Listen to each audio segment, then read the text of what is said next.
When the apostles returned, they reported to Jesus what they had done. Then he took them with him, and they withdrew by themselves to a town called Bethsaida. But the crowds learned about it and followed him. He welcomed them and spoke to them about the kingdom of God and healed those who needed healing. Late in the afternoon, the 12 came to him and said, Send the crowd away. They can go to the surrounding villages and countryside and find food and lodging, because we are in a remote place here. He replied, You give them something to eat. They answered, We have only 5 loaves of bread and 2 fish, unless we go and buy food for all the crowd. About 5,000 men were there. But he said to his disciples, Make them sit down in groups of about 50 each. The disciples did so, and everyone sat down. Taking the 5 loaves and the 2 fish and looking up to heaven, he gave thanks and broke them. Then he gave them to the disciples to set before the people. They all ate and were satisfied. And the disciples picked up 12 basketfuls of broken pieces that were left over. I'm guessing that's a fairly familiar story to most of you here, is it? You heard it a very long time ago, didn't you? I'm sure somebody told the story using fuzzy felt, didn't they? You do remember fuzzy felt, don't you? Yeah? The highlight of fuzzy felt stories were when they fell off, wasn't it? That was always the best bit. Some of you are too young to remember fuzzy felt. You might remember overhead projectors, I'm guessing. And they would put a slide on it, be upside down and the wrong way round, and you'd have to try and work out the story yourself. But it is a very familiar story, and one that is in all 4 of the Gospels, another one of those that found its way into Matthew, Mark, Luke, and John. And I'm guessing they all enjoyed the story, and they felt it was worth retelling. And so as we look at this series of Making Room, that we've been on this journey over a little while, looking at some of the encounters Jesus had with people around the meal table, around food, and how we would make room for them, I want to look at this story today, no matter that it is familiar, and just look at some of the things that we could draw from it today. I think what it does is it gives us a real understanding of who Jesus is, and I think we read it in the light of that, then that helps us to see a bit beyond just the simplicity of the 5 loaves and the 2 fish. But I think it's also a visual demonstration of the reasons why Jesus came. And so out of this very simple, almost childlike story, I think we get a glimpse into the heart of the reality of Jesus, who he is and why he came as well. And so I've just got 3 things to ask you, 3 questions to ask you that I think we can gain from this story. My first question is, what do you see in front of you? What do you see in front of you? Jesus was looking for time alone, and you can't blame him, can you? He was looking to get away from the crowds on this particular day. I mean, he had a habit, a regular rhythm of not only doing what the Father did, but also retreating to be where the Father was. And it's a very helpful pattern that some of us still have to learn in our lives when we've been so used to just being busy all the time, but we take a note from Jesus that he did withdraw. On this occasion, he tried to withdraw, but of course, what happened was that the crowds may be driven by hunger, may be driven by the entertainment value of seeing Jesus do another miracle. Well, maybe all those things. But Luke chapter 9:11 tells us a little bit about Jesus in these moments, because it says very clearly, he welcomed them, he spoke to them about the kingdom of God, and he healed those who needed healing. In Matthew's account, Matthew chapter 14 and verse 14, Matthew recounts it like this. When he, Jesus, saw the large crowd, he had compassion on them and healed those who were ill. And the word for compassion, I haven't used it for a little while, but you'll know it's one of my favorite Greek words, splagnitsumai. It's such a lovely word, isn't it? It means to be stirred in the splagna, in the inner bits, in your guts. That's what it means. To be stirred that deeply, to have compassion on the people. What do you see in front of you? Jesus saw with compassion a crowd who needed something, who needed more than they'd had so far, more than the food that perhaps many of them were seeking on that occasion. It's what you feel when you see something or see somebody and it pains you. It really gets to the core of who you are when you see the suffering of other people. And it moves you so deeply. And some of you have seen that. Some of you have experienced that, haven't you? It may be somebody who's a member of your family and you've watched the suffering they've been through and you've been stirred in your inner self, wanting to do something, wondering what you could do.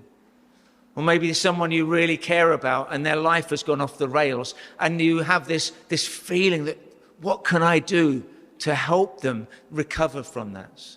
Or maybe you've been on a mission trip somewhere and seen poverty and famine and illness in such a way that you've been powerless to do anything about it, but it has stirred you to know you should do something.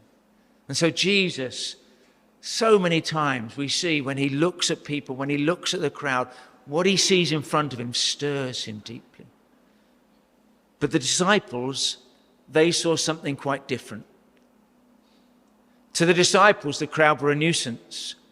What did they say to Jesus? Send them away. We don't want to see them. Send them away and they can go and find some food. I mean, it sounds like compassion, doesn't it? It sounds like they're compassionate, but I think really they just want Jesus on their own. They don't really want to share him in that moment. I think they're hoping for a quiet night in rather than meeting the catering requirements that is already beginning to overwhelm them for that evening. But Luke 9:13 says, Jesus says to them, you give them something to eat. Imagine in that moment being thrown back at you. It's time that you did something about this. I mean, that's unreasonable, isn't it? I mean, you'd be aghast if that was the case, looking out on this crowd in front of you. How am I going to do that? And their minds go to what they feel they can't do in this moment. When Jesus says you do something, all they're thinking about is, we can't do it. Their immediate reaction is, I can't do anything about what I see in front of me. It's impossible. In fact, I can imagine them saying, it'll take a miracle. Well, exactly. Exactly. It'll take a miracle. So what do you see in front of you at the moment in your life? With the people you interact with the society that we live in, with the world that we hear so much about. What do you see in front of you?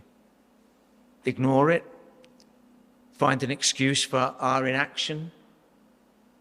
Hoping somebody else might do something about it? See, Jesus, he starts with compassion. And he uses that deep feeling of love for the people he sees. He uses that to move on to the next step. And I think this is the next step. This is the next question. What have you got in your hand? What have you got in your hand? Instead of feeling overwhelmed by it or the thought that it's impossible or someone else should do something about it, I think Jesus says, what have you got in your hand? Because that's the place I think that you can start. Because it does seem the disciples do have some food after all.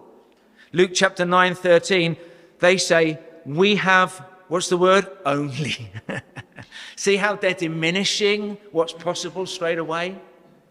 We have only 5 loaves of bread and 2 fish. And like us, immediately they're going to think, this is never going to be enough for this large crowd. So why do I even have to think about it? I've already dismissed that it's enough. Enough for them, probably. I can do something with this for myself. Maybe they could make it last around the 13 of them on that day. Maybe it was possible. But to see anything beyond that, to see that it could actually have an impact on other people rather than just myself, that is a step further that we have to take. And even if they were to try to cater anybody, it's for everybody. And unless we go and buy food for all this crowd, brackets, about 5,000 men. If we added on the women and the children, what number would we get to? 10,000, 15,000, 20,000, who knows? More than can get into the AFC Bournemouth home ground, I'm telling you that much. But they didn't have enough money, they say. We haven't got enough money, let alone enough bread. Mark 6:37 says that would take more than half a year's wages, 200 denarii, 200 days' work to even begin to solve this problem that is right in front of us. And we don't have that in our hands. We can't do it. The restrictions come immediately by the size of the task rather than looking at what they didn't have, rather than looking at what they could have and who they have with them as well. We've got 5 loaves and 2 fish, and we've got Jesus here. Maybe that is going to be enough after all. But because they see the restrictions, in other words, they're saying, we'd love to help. We'd love to make a difference, but there's nothing we can do. We're seeing the same crowd that you're seeing, Jesus, but we just can't meet the need that is right in front of us. But not only does Jesus see something different when he looks at the crowd, he sees something different when he looks at the disciples as well. He sees the possibilities of what they could do and what they could do with what they've actually got. Because Jesus is who is with them. And he's going to use what they do have in their hands that day. You've got 5 loaves and 2 fish. Now, whether, as John recounts in his account of this, chapter 6, verse 9, he tells us, he's the only one who tells us they found a boy with 5 small barley loaves and 2 small fish. And yet, of course, that's the story that we recount so much, a boy with his packed lunch. Whether maybe the disciples had brought it with them in the first place. Maybe there was a very entrepreneurial street food vendor who had followed the crowd that day looking for an easy win for the bank. Or maybe one of them had packed a lunch, or their mum had packed a lunch for them and made them have that before they went into the wilderness. But no matter where it comes from, Jesus starts with what they've got in their hands. And what he's looking for is surrender. What he's looking for is people who will give him what they've got in their hands. The act of surrender. And the miracle isn't going to happen until we release what we have in our hands already. And when we do that, then imagine what might be possible. So maybe today you're feeling short of something. Maybe you feel you haven't got enough to sort out the problem that is in front of you. The thing that you desperately want something to change, and you don't think you've got enough to do it. It'll take a miracle. Well, exactly. Jesus starts a miracle with you and your surrender of what you have to God. And when you give it to him, when you give what you have in your hands, when we let go of it, then something incredible can begin to happen. And this is my next question. What will you let God do through you? What will you let God do through you? Moses, he had a walking stick. I know many of you have a walking stick. Some of you even leave them behind. I don't know how you do that, but praise God. When you go out of this building, you leave it behind and you can walk, which is beautiful, isn't it? But that's all Moses had. He just had a walking stick. And he used it to confront Pharaoh, and he lifted it and the sea was parted. Samson, he grabbed a jawbone, didn't he? I'm not suggesting that you do that very often and slaughter the people in front of you, but he just had a jawbone. David, he just had a catapult and got a few smooth stones. And a boy with some bread and fish, well, it fed a mighty crowd. Moses, he lifted his hands to the heavens and he asked God for food for the grumbling people in the wilderness, and manna fell down, enough for each day. Elijah, whilst he was at a widow's house in Zarephath, he saw that the flour was not used up and the jug of oil did not run dry, so that there was always bread in the house. And all because the woman he had met had used what she had in her hands, her last ounces of flour and her final splash of oil, to bake a bread for the visitor who had come. And a few verses later, in 2 Kings chapter 4, Elisha was given 20 loaves of barley bread, and his servant didn't think it was enough to feed 100 men. But Elisha simply said, "Give it to the people." And he did, and they ate it, and surprise, surprise, there was some left over as well. I think that's how you make room for miracles. It seems the disciples are lacking confidence in Jesus to provide, despite being witnesses to many, many miracles before that day. And I guess that's the question for us. Do we think that God is able to handle the situation that is right in front of us right now? The disciples didn't think it was possible, but the crowd did. When they were invited to sit down on the ground, what did they do? They sat down on the ground because they were expecting something to happen. Perhaps sometimes others are more expectant than we are about what Jesus can do. Verse 16 says that Jesus, taking the 5 loaves and the 2 fish and looking up to the heavens, he gave thanks and he broke them. John 6:11 says they had as much as they wanted. Mark 6:42 says they all ate and were satisfied. Generosity. It's the heart of God, isn't it? More than just a bite. That's all 200 denarii would have bought, just a bite of the bread, but this was more than enough to satisfy, and plenty left over, an abundant, with 12 basketfuls of broken pieces picked up, all the leftovers collected. There's more food at the end of this than at the beginning. And if that crowd were writing a review on TripAdvisor that day, my goodness, it would have had a lot of 5-star ratings. But notice what Jesus does in this story. After Jesus prayed, he broke the bread and the fish, and he didn't give it out. Verse 16 says he gave them to the disciples to distribute to the people. See, when Jesus entrusts you, he trusts you.